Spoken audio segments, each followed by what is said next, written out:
Okay, good day, good day. This is me, Pastor Armando Montero ay nagbabalik. Shout out sa tanan mga covenanted churches and covenanted pastors. Especially sa ako ang mga membro o kini nga mga vlog ato na po ning ipadayon sa pipila ka mga adlaw nga wala nato kini na sundan tungod sa kabisi apa niining adlaw. Laygo ng Ginoo nga di naghatag siya og pribilehiyo nga kita makapadayon sa pag share sa gospel sa atong Ginoo, no? Atong main theme, the gospel of the kingdom, o natay logo diha Missionary Baptist Church.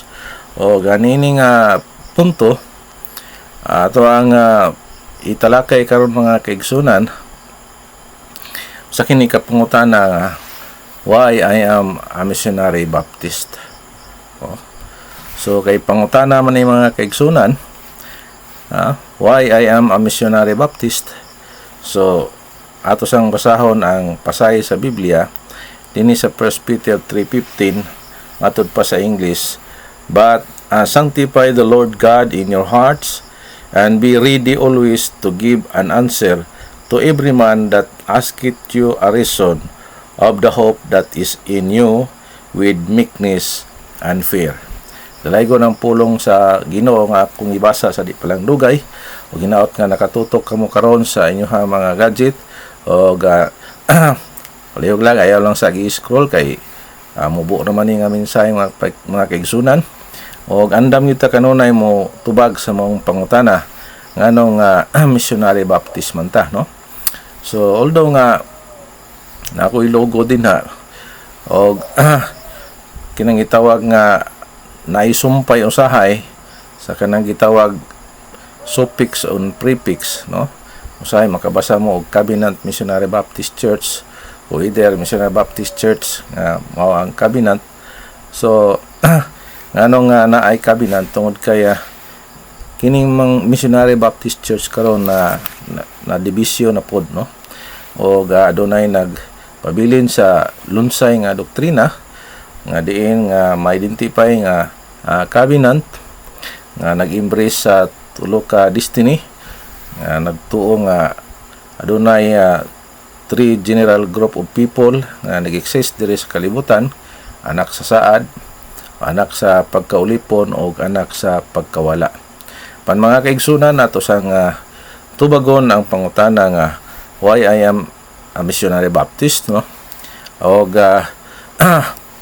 ato gining klarohon mga kaigsunan kay ang kining gitawag nga magtutudlo, no? Kining magtutudlo mga kaigsunan kinahanglan gyud nga careful gyud tungod kay matod pa sa 1 Timothy muna ato ang golden text chapter 4 verse 16 matod pa dinhi take heed unto thyself and unto the doctrine, continue in them, for in doing this thou shalt both save thyself and them that hear thee.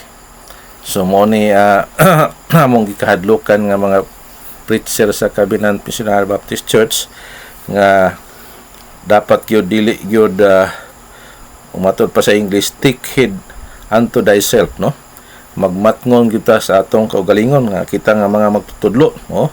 O magpadayon sa doktrina nga gi pasa o gibilin sa atong Ginoo sa makausa sa Jude 1:3, no? Matod pa rin, for in doing this thou shalt both save thyself and them that hear thee. Kay kung ato daw ning himuon nga magpabilin o magpadayon sa pagtudlo sa lunsay nga doktrina sa itong Ginoo, maluwas daw nato atong kaugalingon. Sa ito pa, una nga maluwas ang magtutudlo, pastors, o ang mga membro, o kantong namati nimo. So, muna mga kaigsunan nga, daghang isyu nga kami nang hawa daw kami, no?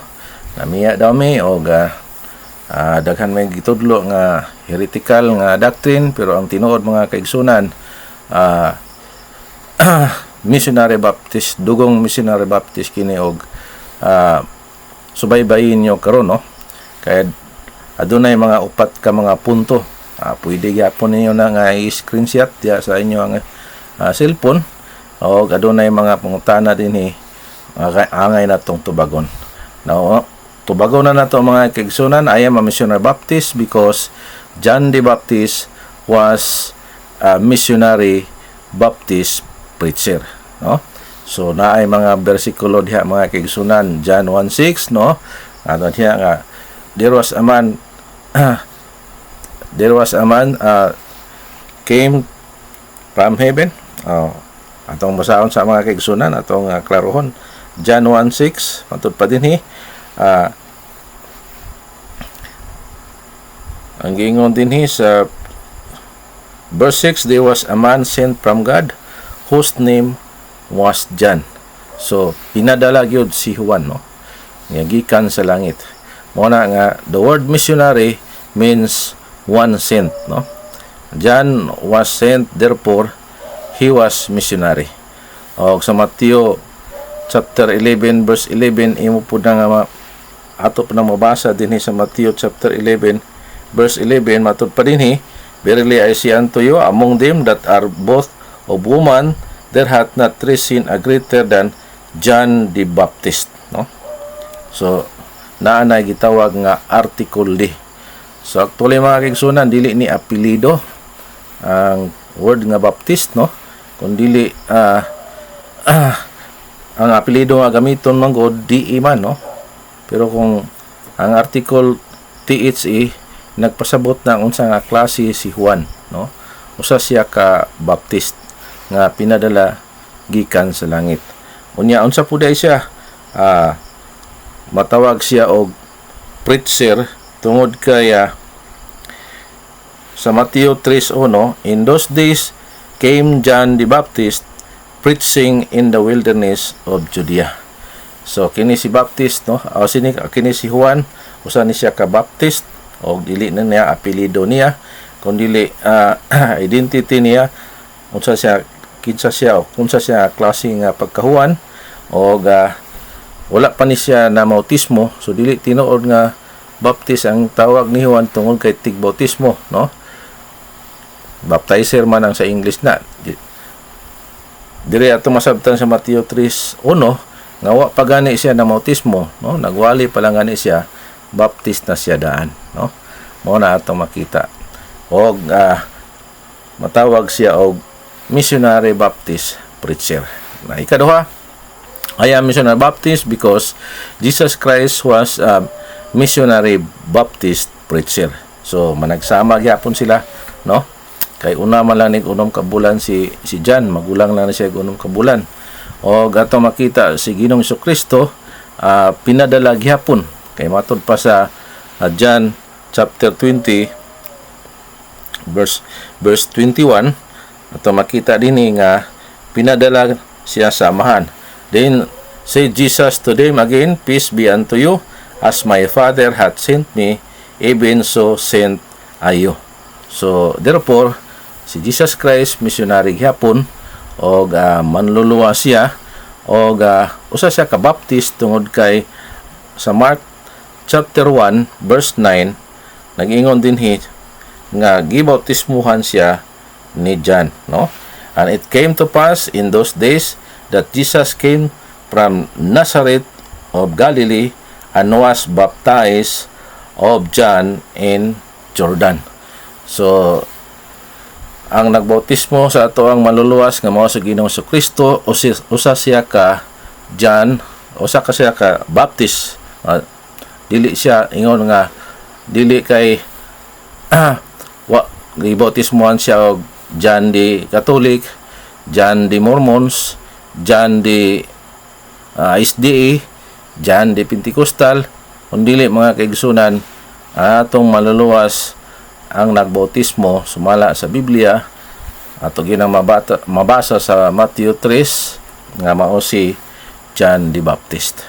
O preacher pud siya mga kaigsunan kay sa Matthew chapter 4 verse 17 matud pa dinhi sa English gihapon, from that time Jesus began to preach and to say, repent, for the kingdom of heaven is at hand. So pag anin ni Ginoong Kristo din sa kalibutan, nagsugod siya og wali mahitungod sa paghinulsol, tungod kay ang gingharian is matod pa rin, for the kingdom of heaven is at hand. Okay, so klaro og tataw diri sa balang kasulatan nga si Ginoong Kristo missionary Baptist preacher. So mo nay dakong tubag o dakong rason ngano nga missionary Baptist ko. So ikatulo, I am missionary Baptist because the 12 apostles were missionary Baptist preachers. So mabasa na to sa Mateo kapitulo 10 versikulo 5 na matod pa dinhi, these 12 Jesus sent forth and commanded them, saying, go not into the way of Galilees, and into any city of the Samaritans enter ye not.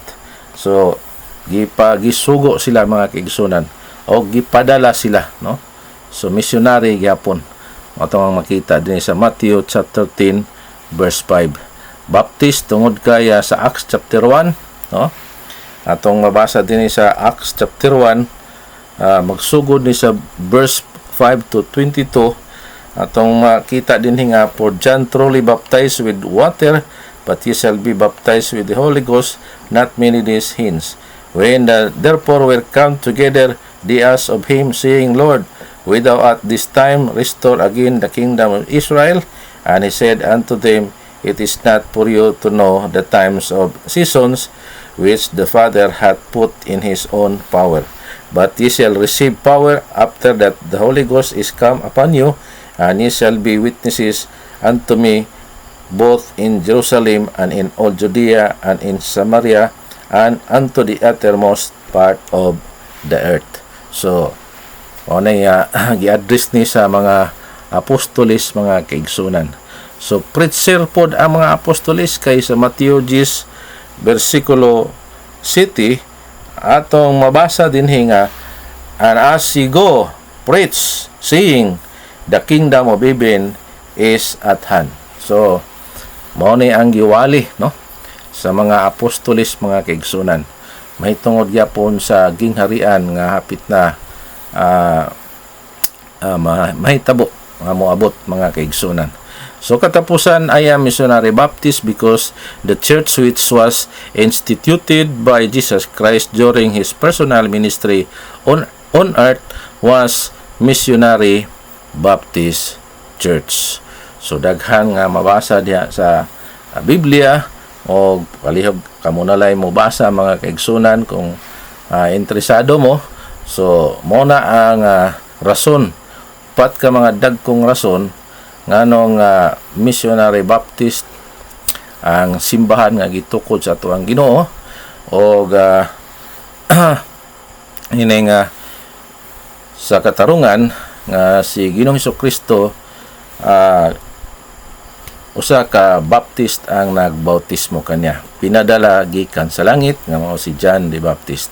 Wala bautismo si Kristo og John the Catholic o John the Mormons, John the Pentecostal, or unsa pa nga mga man-made doctrine, kundi usa kini ka identity nga diin nga gikan kini sa langit, o that is the approved name nga gitawag si Juan nga usa ka Baptist, no?